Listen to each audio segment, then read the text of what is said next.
Welcome back to the Talking Hedge. I'm Josh Kincaid, Capital Markets Analyst and host of your Cannabis Business Podcast. Today we're going to take a look at a pitch deck from Good Stuff Tonics. To help us do that is Katrina Glogowski. She's an attorney and angel investor. Katrina, thanks for being back on the podcast. Morning, Josh.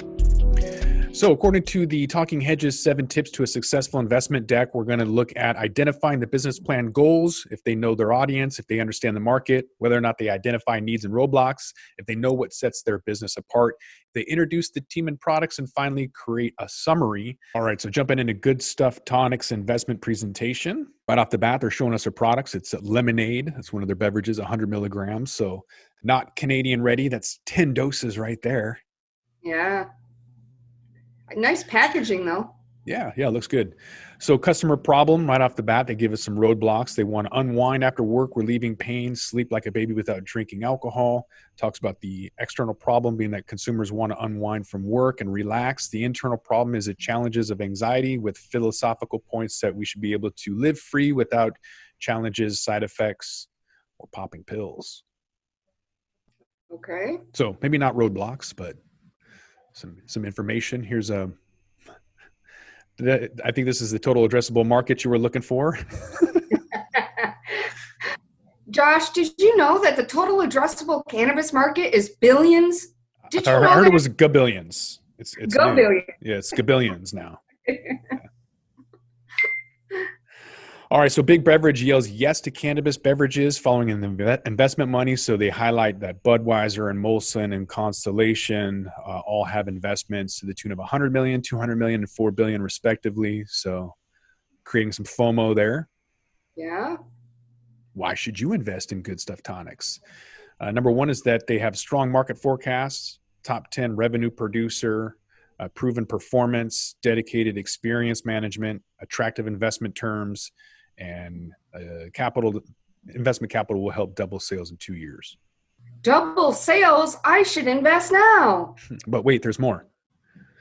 More? So your capital will help to double sales 2 years in a row. So how will they do that? Number one is to increase market share in the high dosage. That's 100 milligram lemonades and teas from 7% to 10% sales, as well as new revenue streams, the 10 milligram low dosage segment with their new Cannabis seltzer line.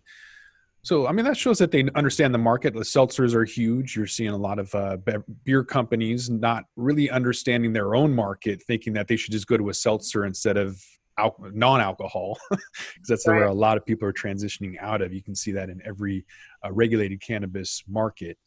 So between the low dose and seltzer, I think that's highlighting that they kind of know what they're doing. Well, the 10 milligram dose addresses your initial criticism about with a 100 milligram serving that would not pass in Canada, but that's good. So how cannabis drink co-packaging or co-packing will disrupt beverage segments. So they have an opportunity to drop product costs by 80% or $2 per unit. That's good. Going from $10 wholesale, so small distribution wholesale, $8, retailing that at $19. So that's almost 3x, kind of what we see up here in Washington. Josh, I'm going to stop you right there. $19 for one glass of lemonade. That's a challenging price point. And then if you're going to talk about their low dose 10 milligrams of seltzer water, that's a really tough price point to convince a consumer to try. We don't have too much of Dixie in Washington and Oregon. I think that's mostly a Colorado and California company. Mirth, however, I think established themselves in Washington and then moved to Oregon, where the prices are a little bit more advantageous. But even still, I think their products are more on the line of $14 to $16. I don't remember or recall seeing any beverage from Mirth at $23 in the Northwest. I've never even seen Mirth. I've seen Legal, I've seen Olala, but I've never seen any of these other brands. Yeah. So to your point, I'm not sure that that it would be a high volume seller because, at 100 milligrams, $23. That's why we don't see grab and go coffee in Washington State, aside from, the refrigeration requirements. They're not allowed to have anything that requires refrigeration. So cold brew is out of the question. But for some reason, even black coffee is not a grab and go situation. So they're not high sellers. They're not even in high demand. I've been asking, bud tenders and owners of rec shops for half a decade now, why don't you have coffee? And no one asks. No one goes in and asks for it. So in Oregon, yes, this will sell. Washington, not really. There is a spike in around 4th of July, June, July, when spring turns into summer, but not at these dollar. That's not going to be an everyday or even a weekly beverage situation. I think edibles on the beverage category is a high seller if it has chocolate, but tea and coffee, those are not high sellers in the Pacific Northwest, and I don't think even at these prices nationwide would be a high volume seller. Josh, we have seen the beverage markets struggle in Pacific Northwest, and I'm talking about Oregon, Washington, and Canada. And number one is the price point. You're still talking about a beverage, and in people's minds, beverages, I mean, even a kombucha is still less than $10. And now, if you're going to add the shelf stability of some of these products, Happy Apple is another brand that we have seen, especially in Canada and in Washington. And I don't want to point out Happy Apple in particular because I think their product tastes delicious, but it separates. The cannabis is an oil and it separates, and so Mm. shelf stability is a problem. And these products can have an oily nature due to the emulsification system to get an oil to play with any type of liquid, be it water, be it tea, be it lemonade, be it coffee. And consumers just you just don't see this being a repeat purchase. And if you are a cannabis retailer and you have 12, 24 bottles on the shelf, if you don't sell them fairly quickly, they tend to separate. And then the last issue is some of these bottles explode. Storing them and packaging them properly is also an issue. And I have not seen this pitch deck, we're not through it yet, but talk about roadblocks and knowing your market. It's a real struggle that these people understand this market or not, because they haven't mentioned any of these fairly well-known problems. Mm-hmm. Yeah, I think that it could sell, but I'm not at that price. So people are looking for value, and that's any product, not just cannabis, but it's people look at convenience and value. And so I just think that's a high ticket item. I'm not sure how much that's going to sell, but looking at headset reports, I already know that a hot cocoa and chocolate covered espresso beans and tea are either seasonal or novelty items. Right. I see novelty again, like what you were saying over 4th of July. Hey, let's try it. But repeat purchase is it's just not there yet.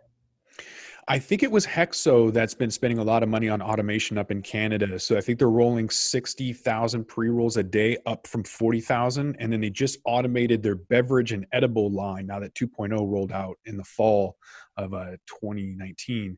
So if they can be the industry standard or leader, whether it's Harbinger or Bellwether, to be an indicative entity to show us how to automate this particular SKU with beverages, then that could be maybe a strategic partner or just kind of show how it's done profitably because their numbers are public.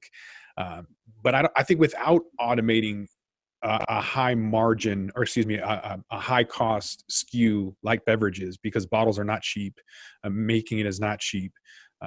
But without automating it, I think it's going to be a tough sell. Yeah, I mean, you got to get that price point down. you got to be under $10 to be a regular routine purchase. And think about the medical market where a lot of these beverages are targeted because you don't want to smoke and you don't want the extra Mm-hmm. calories of a chocolate. If you're going to be taking, 3 or 4 of these a day, you got And to this get. is a great time for edibles. We're seeing a lot of people stay away from consuming or combusting flour and pre-rolls. Pre-rolls are down at least 2%. That's not a lot, but when you go to Vegas, you can see that those numbers are just decimated, and that's across the whole board. But people are choosing not to burn and choosing edibles instead. So it's a great time to get into the market as long as it makes sense from a margin perspective. Next slide talks about the quality, effects, potency, and price. So looks like they're within the 74th percentile of acceptance. What is this? I think that's some crazy consumer survey saying what's more important to me. And as you see here, price is very, very important to these consumers. And $20 is really high. Mm-hmm. Yeah. So how can cannabis drink co-packing disrupt the beverage segment? Production costs will fall 80%. Hopefully that's with automation. The net effect is going to be competitive advantage with more brands with more market share. So that'll take away from Dixie and Mirth. Mm-hmm. Canna Seltzer talks about how that's increasing in popularity. Now, I mean, I'm inferring from just what I'm seeing a lot of these beer companies do. A lot of, like Budweiser and Corona, I think, are coming out with seltzers, and so I think they're a little bit out of touch looking at the drop in sales and alcohol, thinking that people are looking for a lighter, more refreshing, less calorie drink, when really they're looking for something that's going to give them that anti-anxiety and relaxation feeling without being hungover. So a lot of CBD is incredibly popular, and I think that's also going to help with THC, especially in regions like France and Greenland that have outright banned the sale of alcohol. I think we're going to see cannabis as almost recession proof.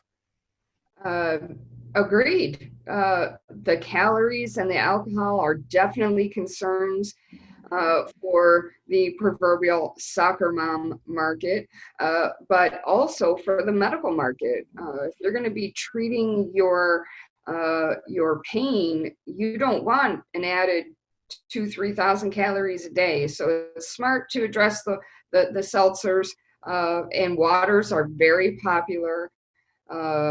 As far in this market segment, they're very popular because of that calories. So it's good that they're thinking about it.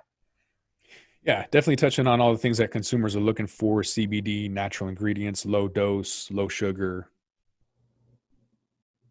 So that's supposed to be released second quarter 2020 to address the female millennials and Gen Z that prefer cannabis to alcohol.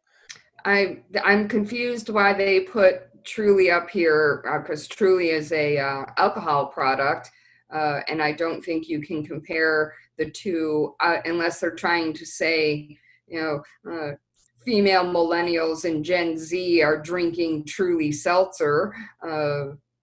Maybe. That Okay. could be the same FOMO that they had before from Budweiser and Constellation Brands.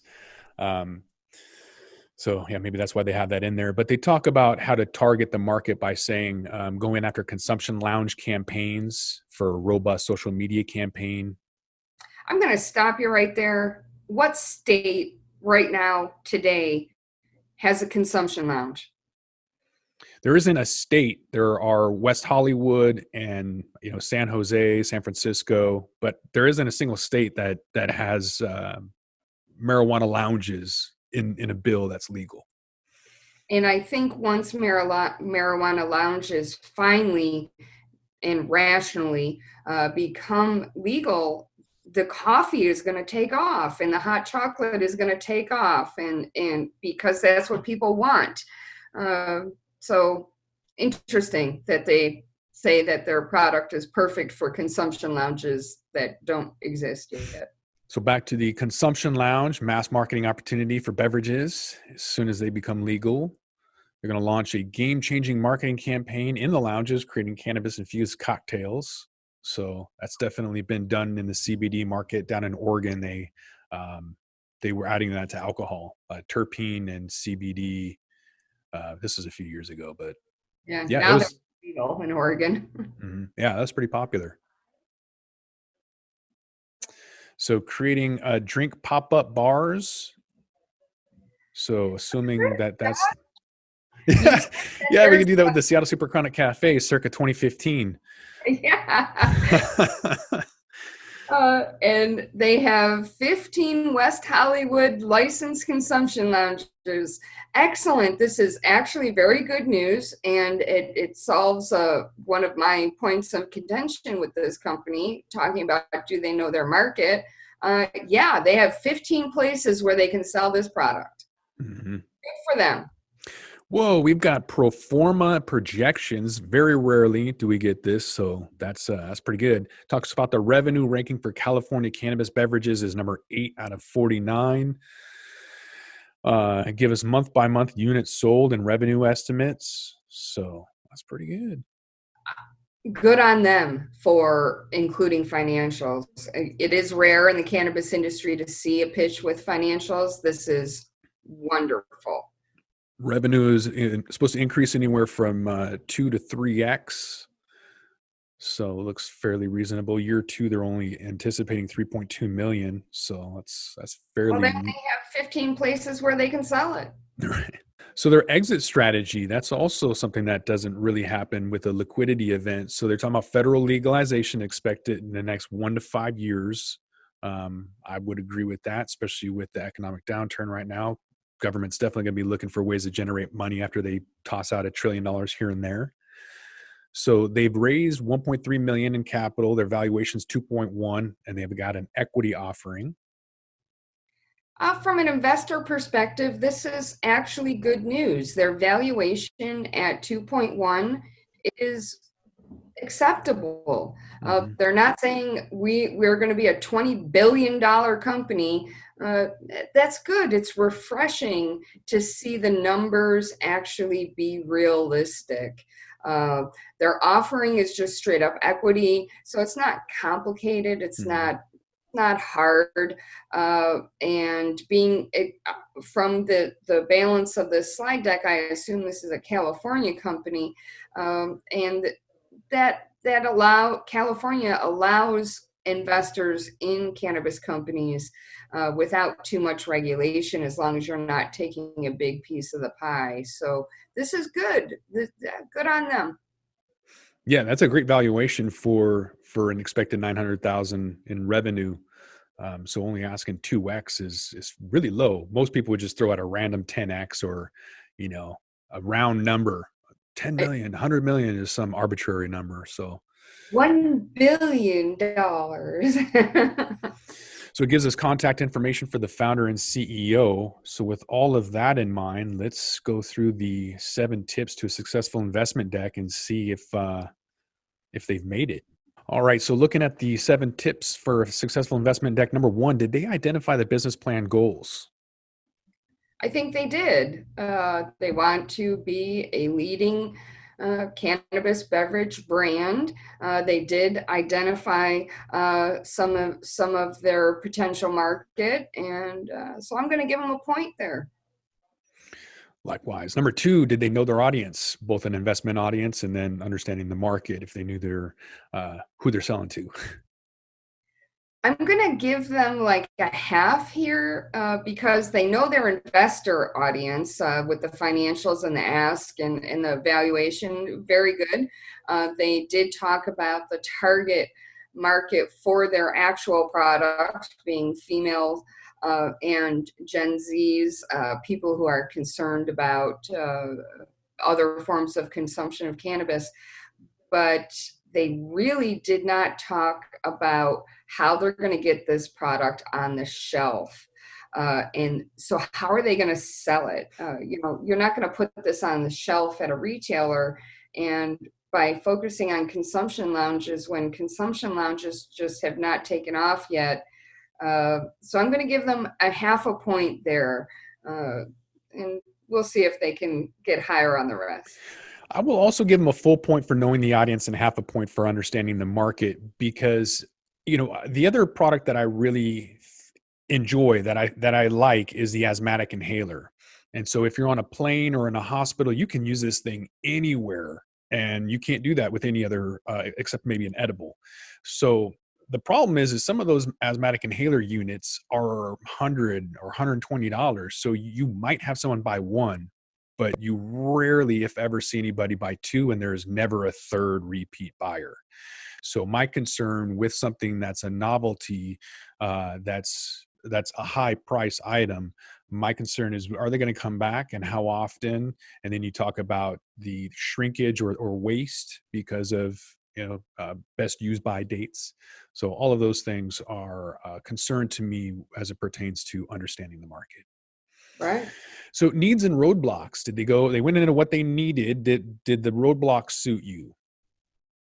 No. Okay. And this gets to my extensive comments earlier about shelf stability, separation, the emulsification problems, the explosion problems. They did not address this at all in their pitch deck at all. I did like that they advised the investor that Budweiser, Molson, and Corona are touching this market. But I also think if you really look at what Budweiser, Molson, and Corona are doing, it's much more CBD related as opposed to THC related. While now these major companies might start playing with THC eventually, it's not a direct comparison. So I really think the weakness of their deck was number 4, the needs and roadblocks. Mm-hmm. Yeah, I would have liked to see the need for automation, and the roadblock being the high cost of labor and the lack of writing that off, 280E expenses, and competition. Coca-Cola or Constellation Brands, that's a roadblock for sure. Huge Okay. roadblock. All right. So no points there. Knowing what sets the business apart. Number 5. Apart from other cannabis consumption methodologies, yes, they do. Knowing what sets their business apart from other cannabis beverage companies, no, they did not. They did talk about having low dose and natural ingredients and low sugar, trying to be a healthy alternative to a sugary soda drink. That would set them apart. I don't think that was a highlight of this pitch deck. We've seen cannabis waters, we've seen cannabis ciders, we've seen cannabis seltzers, we've seen cannabis sodas. I'm not seeing anything extraordinary about a cannabis seltzer. I've seen it before. Okay. Number 6 is they introduced the team and product. They obviously introduced the product, and the team members, at least the CEO, was mentioned in the very end. So we can give them a point for that. And then creating a summary. They did have an ask, and they did have pro formas and some pretty good financials that we don't generally see. So Yeah. Can we give them a full point for that? Yes, actually, I'd like to give them more than a point for excellent financials. They definitely put some thought into it. The valuation is reasonable. The ask is reasonable. The pro formas, while aspirational, are still pro formas. And so that's good on them for that. Really, they did an excellent job with that part of their presentation.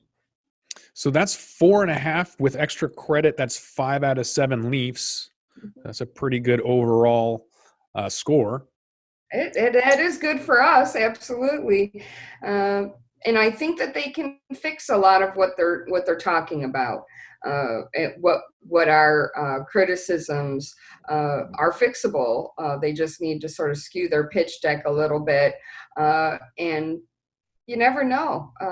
I might give these people a call just out of curiosity, because I'm familiar with the space. I've worked with Olala in the past, and it's interesting. if they can get the price point down, they might have something here. So that answers my question, whether or not you would invest in them. You'd at least give them a call and pick their brain a little bit. Yeah. I'd like to know how they're doing the emulsification to prevent separation on the shelf. Mm-hmm. And of course, always, what does it taste like? Because various emulsifiers have an effect, and what does it taste like? Yeah. Well, if you do invest in them or any other beverage company, make some coffee for me. I would appreciate it. Yeah, certainly. All right. With that, we're going to roll this one up. I want to thank my guest, Katrina Glogowski. She's an angel investor and attorney in Seattle. Appreciate you being back on the podcast. Thanks, Josh. I am Josh Kincaid. This is the Talking Hedge. Don't forget to like, share, and subscribe, or don't. And I'm out.